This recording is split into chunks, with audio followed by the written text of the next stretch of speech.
दोस्तों, मेरा नाम तरुण है और मुझे बचपन से ही ट्रेन और बस में सफ़र करना बहुत ही अच्छा लगता है। पर उस दिन मेरे साथ जो हुआ उसके बाद से मुझे बस में बैठने से भी डर सा लगता है। कुछ महीने पहले की ही बात है जब मैं अपने घर पर था और मुझे एक फ़ोन आया और मैंने जैसे ही फ़ोन उठाया तो मुझे पता चला कि मेरे दोस्त का एक्सीडेंट हो गया है और अभी उसके पास कोई भी नहीं है। इसलिए उसका ध्यान रखने के लिए मुझे उसके पास जाना था। मुझे जल्दी उसके पास जाना था, इसलिए मैंने ट्रेन की टिकट बुक करने की सोची। पर अभी छुट्टियां चल रही थी, इस कारण से अभी कोई भी ट्रेन खाली नहीं थी। बहुत कोशिश करने के बाद भी मुझे एक भी टिकट नहीं मिली। तब मैंने बस में जाने की सोची और मैं बस स्टैंड के लिए घर से निकल गया। पर जब मैं बस स्टैंड तक पहुंचा तो मैंने देखा कि सभी बसें फुल है, कोई भी बस खाली नहीं थी। अब मुझे बहुत टेंशन होने लग गई थी कि मैं उसके पास कैसे जाऊं।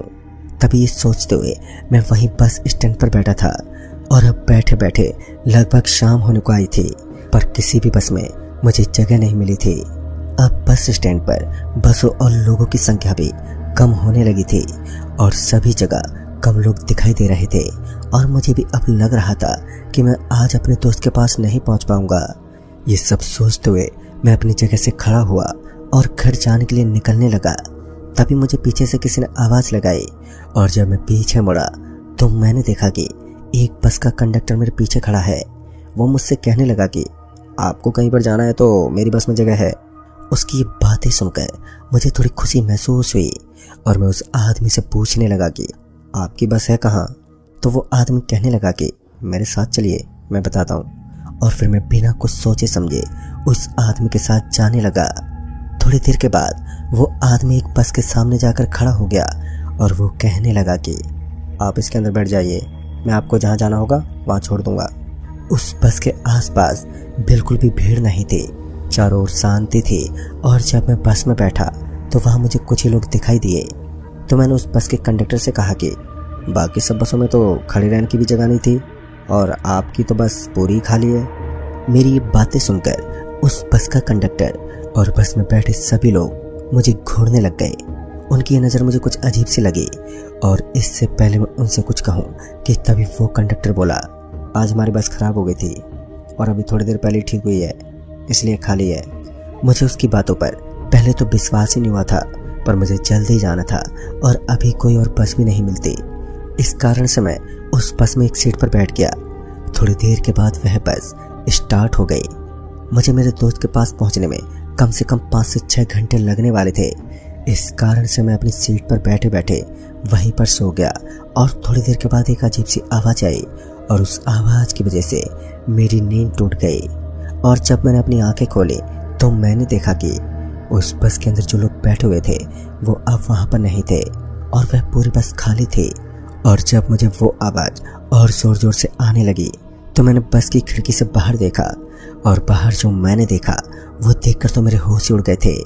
वो बस किसी सड़क पर नहीं बल्कि ट्रेन की पटरी पर चल रही थी, पर वह इस पर कैसे चल सकती है और वो ड्राइवर बस को पटरी पर क्यों चला रहा था, ये सवाल मेरे मन में घूमने लग गए थे। और इस कारण से मैं बस ड्राइवर के पास गया और मैंने वहां जाकर देखा कि वहां तो कोई भी नहीं था, वो बस सिर्फ अपने आप ही चल रही थी। ये सब देखकर तो मैं हक्का बक्का ही रह गया था। अब मुझे कुछ भी समझ नहीं आ रहा था कि मैं करूँ तो करूँ क्या।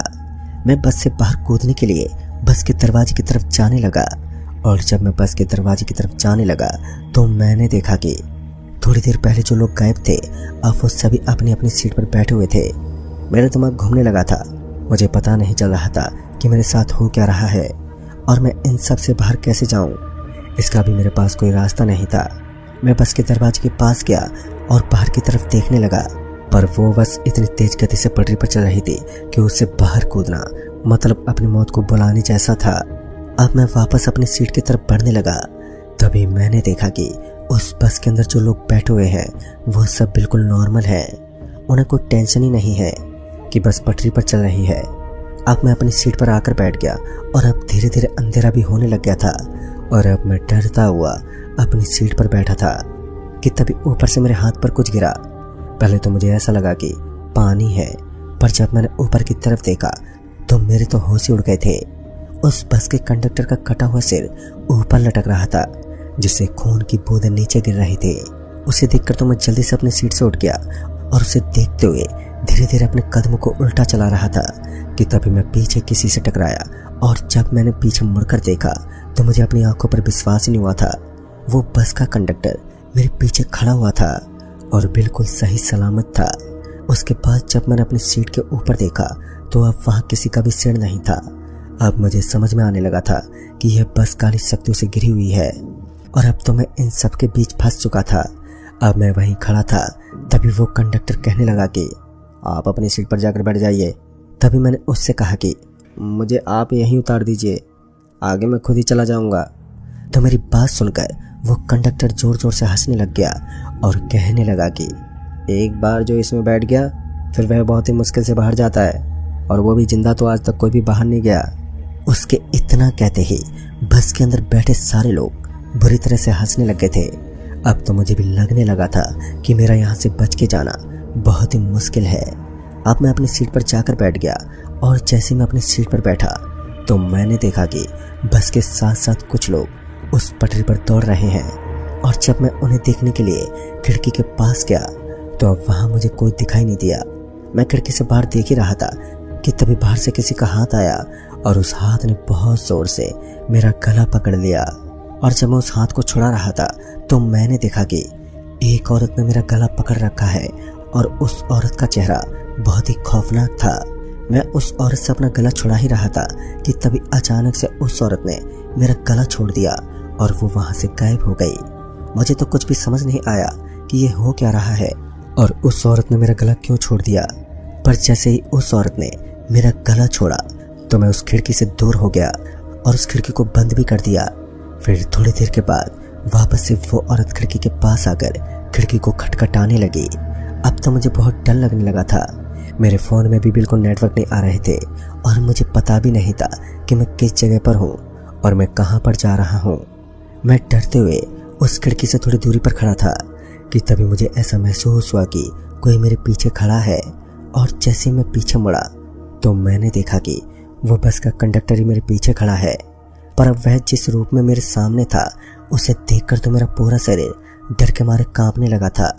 उसके पूरे शरीर पर बहुत बड़े बाल थे और उसके दांत भी बाहर की तरफ निकले हुए थे और उसके मुंह से खून निकल रहा था और पूरा शरीर टेढ़ा हो रखा था। मैं उसे देख ही रहा था कि तभी उसने मेरा हाथ पकड़ लिया और मुझे खींचते हुए वो बस के ऊपर ले गया। और उस बस के ऊपर का नज़ारा रोंगटे खड़ा करने वाला था। वहाँ चारों तरफ घने अंधेरे में गहरा सन्नाटा छाया हुआ था और वो औरत जो थोड़ी देर पहले बस के बाहर थी अब वो बस के ऊपर बैठी हुई थी और वो भी दिखने में बहुत डरावनी लग रही थी। अब वो दोनों मेरे बिल्कुल पास खड़े थे और मुझे ऐसा लग रहा था कि उन दोनों के अलावा कोई और भी मेरे आसपास घूम रहा हो, पर मुझे वहाँ उन दोनों के अलावा कोई भी दिखाई नहीं दे रहा था। अब वो औरत मेरे पास आई और मुझे मारने ही वाली थी कि तभी उस पर कुछ रोशनी पड़ी और वो दोनों वहाँ से गायब हो गए।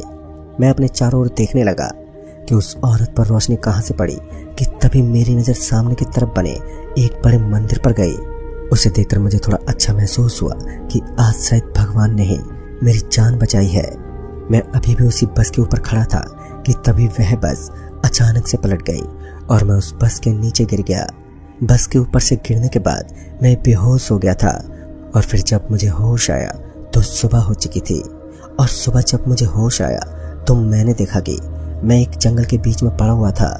मैं जल्दी से उठा और उस जंगल से बाहर निकलकर अपने दोस्त के पास हॉस्पिटल गया और बस के गिरने की वजह से थोड़ी बहुत चोट मुझे भी आई थी। मुझे लग रहा था कि खतरा मेरे ऊपर से टल गया है, पर अभी तो मेरे ऊपर बहुत बड़ी मुश्किल आना बाकी थी जिसका मैं अंदाजा भी नहीं लगा सकता था। मैं अपने दोस्त के पास हॉस्पिटल तो सही सलामत पहुंच गया, पर वहां पर जाने के बाद मुझे मेरे पूरे शरीर में कमजोरी सी महसूस होने लगी और उस कमजोरी की वजह से बार बार मुझे चक्कर आने लगे थे। इस कारण से मेरे दोस्त सूरज ने मुझे डॉक्टर को दिखाने को कहा। मैं सूरज के रूम से बाहर निकलकर डॉक्टर के पास गया और जब डॉक्टर से चेकअप करवाने के बाद जब मैं वापस सूरज के पास आया तो मैंने देखा कि सूरज उस रूम की दीवार पर चल रहा था।